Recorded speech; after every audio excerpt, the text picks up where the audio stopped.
Assalamualaikum warahmatullahi wabarakatuh. And hello everyone. My name is Abdi Gusti Panca Surya Wibowo.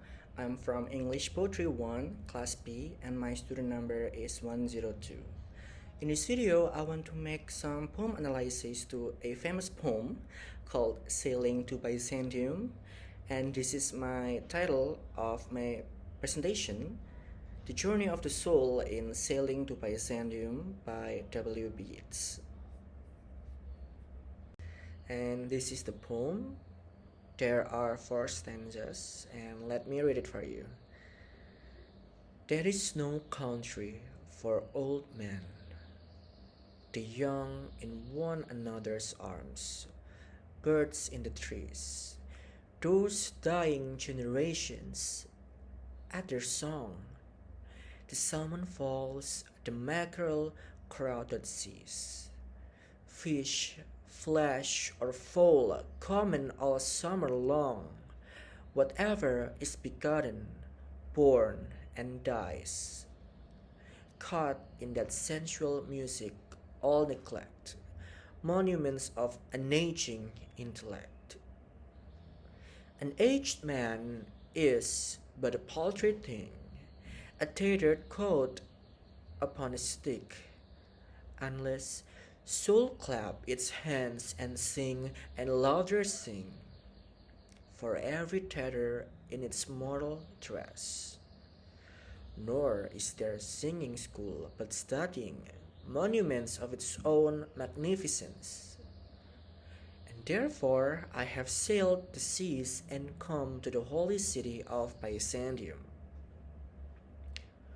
O sage standing in God's holy fire, as in the gold mosaic of a wall, come from the holy fire, burn in the gyre, and be the singing masters of my soul.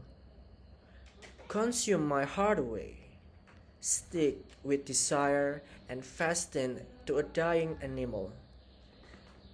It knows now what it is, and gather me into the artifice of eternity. Once out of nature, I shall never take my bodily from any natural thing, but such a form as Christian goldsmiths make of hammered gold and cold enameling to keep a drowsy emperor awake, or set upon a golden pot to sing to lords and ladies in Byzantium of what is past or passing or to come. And next I will be analyze this poem. So first is introduction. William Butler Yeats, or if you're confused, WB, it's the acronym of William Butler. So his poetry, Sailing to Byzantium, was first published in the collection The Tower. So The Tower is book in 1928. It is divided into 4 ottava rima stanzas, each with 8 lines of iambic pentameter. It compares a spiritual trip to a journey to Byzantium or Constantinople, or in the modern day you can call it as Istanbul. In this poem, Yeats examines his ideas and reflections on how immortality, art, and the human soul might all come together.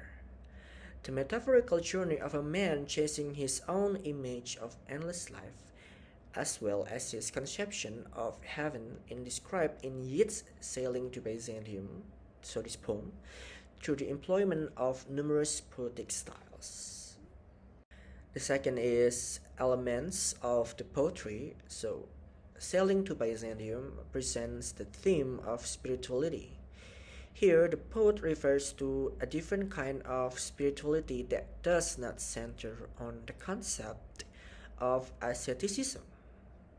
The speaker is more concerned with the study of artworks that elevates the intellectual capacity of the soul.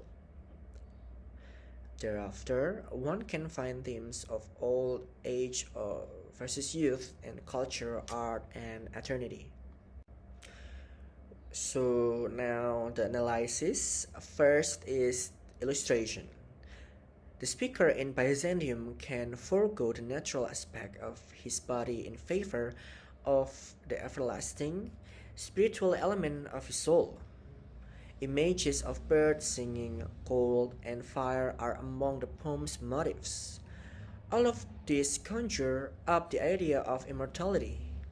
Consider that because the poem explores the duality of youth and aging, and immortality could be a solution to reconcile the two. It's worth noting that the poem's first stanza focuses on the natural or sensory world, while the second stanza focuses on aging and spirituality. The poem's conflict is established in the first two stanzas. The speaker arrives in Byzantium in the third stanza. The two realms are intertwined here to the production of a golden bird by fire. The body is no longer natural but is composed of gold and more beautiful element and one that will not decay. And the second is general meaning.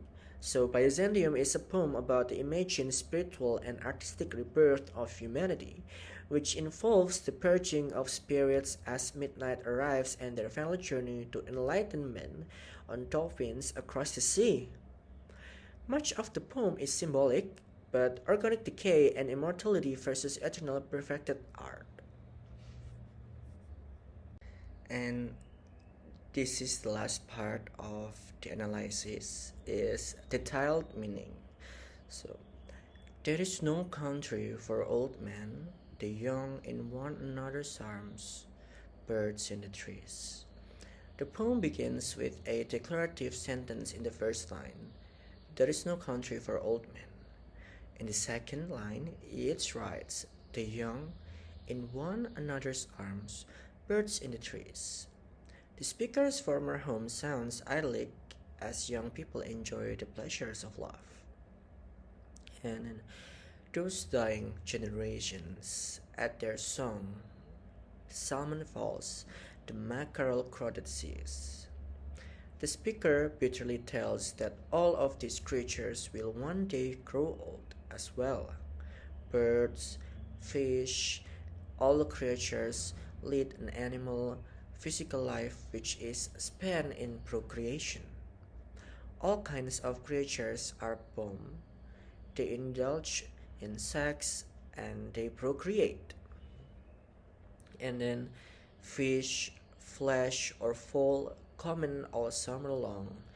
Whatever is begotten, born, and dies. Caught in that sensual music, all neglect, monuments of an aging intellect. So, intellectual achievements are supposed to be ageless and immortal, and so of permanent value. The reference is to things of beauty which are a joy forever, an allusion to Endymion by John Keats. Sensual music is that which appeals to senses as distinguished from the mind or intellect. And the fourth is an aged man is but a paltry thing, a tattered coat upon a stick, unless. The poet begins by saying that an aged man is worthless. He infers that there is nothing left to an old man. He is simply a stick wearing a worn and torn jacket. Yeats seems to be commenting that just because one is old, it does not mean he has an old soul. And then, nor is there singing school but studying, monuments of its own magnificence. And therefore I have sailed the seas and come to the holy city of Byzantium. The poet says that the soul of an old man must be strong to seek that which is neglected by youth. To do so, the older man must sail to the holy city of Byzantium. The speaker feels he will be more appreciated in such an area as Byzantine Constantinople.